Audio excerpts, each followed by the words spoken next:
जरा सोचो, एक सुबह ऐसी आए जब सूरज उगता ही ना हो, हवा रुक जाए, पानी उबल जाए और धरती पर जिंदगी का एक भी निशान ना बचे। हाँ, एक दिन ऐसा जरूर आएगा जब ये पूरी धरती अपना आखिरी सांस लेगी। लेकिन सवाल ये है, वो दिन कैसा होगा? हर चीज का एक अंतिम दिन होता है और हमारा सूरज भी इसका एक्सेप्शन नहीं।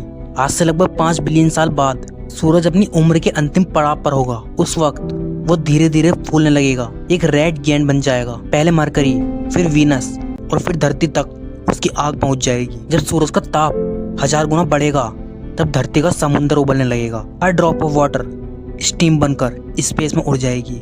क्लाउड्स डिसअपियर, ऑक्सीजन खत्म और हवा सिर्फ एक चीज बन जाएगी, फायर। एटमॉस्फेयर खत्म होगा तब टेम्परेचर 2000 सेल्सियस से ऊपर चला जाएगा। पहाड़ पिघलने लगेंगे, ऑक्सीजन खत्म और धरती एक जलती हुई रॉक बन जाएगी। हर सिटी, न्यूयॉर्क, दिल्ली, टोक्यो धूल में बदल जाएगी। किसी टाइम हमने इस प्लेनेट पर अपनी कहानी लिखी थी और जब सूरज और बड़ा होगा तो वो धरती को पूरी तरह निगल जाएगा।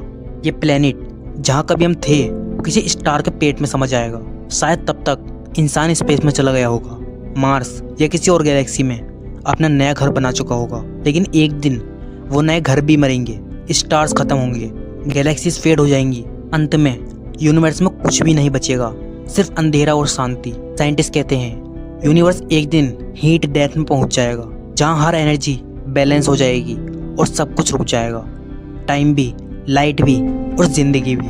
सोचो, अगर तुम उस अंतिम पल में होते जब धरती का अंतिम दिन चल रहा होता, तुम क्या करते? क्या तुम आकाश की तरफ देखकर सोचोगे यही वो प्लेनेट था जहाँ सब कुछ शुरू हुआ था? फिर तुम खामोशी में ये मान लोगे कि हर शुरुआत का एक अंतिम होता ही है? धरती खत्म जरूर होगी, पर इंसान की कहानी नहीं। हमारी यादें, हमारे सिग्नल्स, हमारी क्रिएशन स्पेस के कहीं कोने में घूमते रहेंगे। शायद कोई एलियन सिविलाइजेशन बिलियन साल बाद एक पुरानी रेडियो फ्रीक्वेंसी सुने जिसमें लिखा हो यहाँ एक सिविलाइजेशन थी जिसे इंसान कहते थे, और वो मुस्कुराएं जैसे हम अब भी कहीं जिंदा हों।